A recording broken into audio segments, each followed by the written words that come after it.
Excel 2013, Unit E, sum a data range based on conditions. We can use Microsoft Excel functions to sum, count, and even average data based on a criteria that we set for a range or based on conditions that we set. There are a few functions that we're going to look at in particular today. Let's look at COUNTIF, a function that counts cells, AVERAGEIF, which is a function that averages cells in a range based on a specified condition, and SUMIF, a function that totals only the cells in a range that meet a condition that we give it. So let's go back to our worksheet.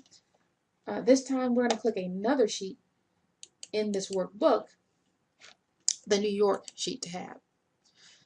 Let's go ahead and notice that here we have a list of tours, a price for each tour, the sale date, and the sales rep for the tour. And we also have a little area to summarize our data. So we have several tours kind of pulled out here. We've got Pacific Odyssey, Old Japan, Costa Rica, and Yellowstone. So let's say we'd like to get the tours sold, the revenue, and the average price for this list of tours here in column A. Click in G7.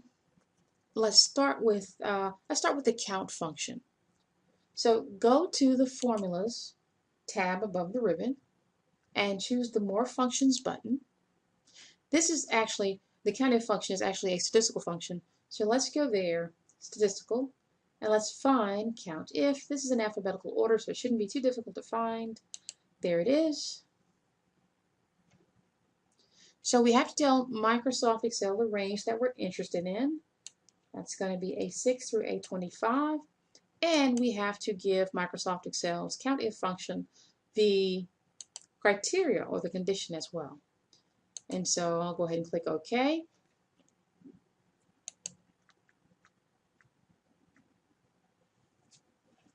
And notice what Microsoft Excel did. Apparently there are 4 Pacific Odyssey tours in this list. We didn't have to go through them. Now this may not look too impressive now. We only have about 19 tours. But what if we had 100 tours or 300 or 1,000 tours? You can see the benefit of using these if functions, in a sense, to make our lives a little easier. The next one let's try is, let's say we want to try SUMIF here. Make sure you click in cell H7. That's a math and trig function. So I'll go there. And by the way, we can also search for these functions if we didn't know the categories that they fit in. But I'm going to find SUMIF next. I can scroll down, find it in my list. Again, I need to specify the range that I'm interested in. Now, what I'm interested in has a certain criteria. Here I need to put where that criteria is pulling from. So I'm going to select actually this again, A6 through A25. My criteria is Pacific Odyssey again. But what is the range that I want summed based on the criteria? Well, it's got to be the price. So I'm going to select B6 through B25. And that should be all that I need to get this done. So I'll click OK. And there we have it. Apparently the revenue for those 4 tours sold is $4,500, $4,503. So what about the average price of the tour? Very similar process. I'll come here and the average if function is considered a statistical function. I have to go to more functions and choose statistical. And I'm looking for average if, which really should be close to the top since it's an A. You probably get the routine by now. Pacific through Yellowstone, A6 through A25 for my range. The criteria is essentially the same. And finally, what is it that I'd like? Average. Clearly, I want the average to come from my price column. Notice that I don't have to use a function, or at least I don't have to use a button. I could simply type these functions in. For instance, equal average if. Here's my first argument, A6 through A25, which is the range. You get a nice little tooltip down here at the bottom. My second argument is the criteria. Notice how Microsoft Excel is nice enough to bold that as I click in that argument group. And the third criteria is my average range. And by the way, the bracket surrounding this means that this is optional. And the reason it's optional is sometimes my average range comes from my primary range. And so if that's the case, I don't have to have this third argument. So we have the function and we have the argument. This function we could say has 2 required arguments and 1 optional argument.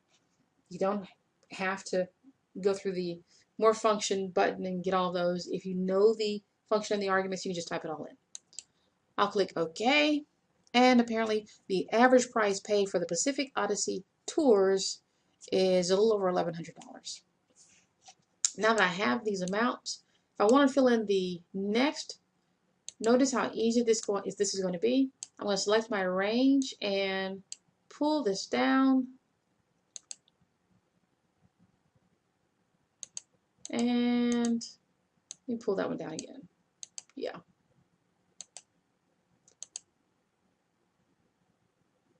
I'm going to ignore these errors. I often get those little adjacent, formula omits adjacent cells. And I'll ignore that error as well. And if you want to double check what you should have there, in the next page, on the next page in your textbook, you can certainly see that. But so far, looks pretty good. We'll say that this is it for Excel 2013 Unit E. Let me mention one more thing before we close out this. I mentioned that you don't have to use these categories. For instance, let's say you simply don't know where a function, what category a function fits in, like statistical versus math and trig. We can always go to Insert Function. You get to the same place if you use this as well. And that pulls up a nice search feature. So you can simply type in, for instance, what you're looking for.